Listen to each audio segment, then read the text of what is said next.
আসসালামু আলাইকুম দর্শকবাসীরা, আপনারা সবাই আশা করি ভালো আছেন। আসলে জীবনে কিছু করতে পারলাম না, এটা বড় একটা আফসোস। জীবনে টাকা পয়সা সব কিছু আসলেই, তাও এর সকল ব্যস্ততার মাঝেও টাকা পয়সা সব নষ্ট করার পরেও এই সামান্য কিছু টাকা দিয়ে এই বাইকটা কিনছি। এটা হচ্ছে জীবনের সঞ্চয়ের একটা মূল্য। আশা করি এই গাড়িটা নিয়ে এখন বন্ধু বান্ধবের কাছে যাব, তাদের একটা সারপ্রাইজ দিব।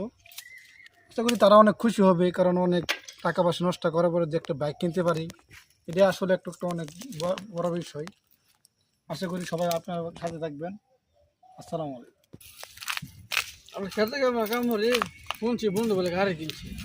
অনেক কষ্ট তো জীবনে, অনেক ঝুঁকি নিয়ে বন্ধু বলে গাড়ি কিনছে। যাই গাড়িটা দেখে আই, বাজার ফি যাই। আরে বন্ধু, হ্যাঁ, কি অবস্থা? ভালো আছো? অবশ্য ভালো। এই গাড়িটা কার? পুরোনো বন্ধু, অনেক কষ্টটার মাঝে কোনো টাকা পয়সা তো থাকে না। আসলে টাকা পয়সা তো থাকে ময়লা একটা জিনিস। টাকা পয়সা আসলে রোজগার যতই করা যায় তত নষ্ট হয়, খরচ হয়ে যায়। আর সব কিছু মিলাইয়া একটা গাড়ি কিনলাম।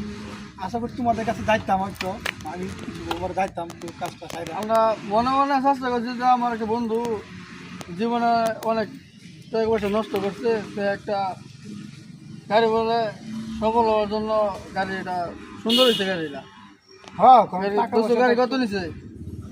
নিচে মাত্র সেকেন্ড হ্যান্ড কিনছি তো 1,20,000 টাকা। ভালো হয়েছে গাড়ি।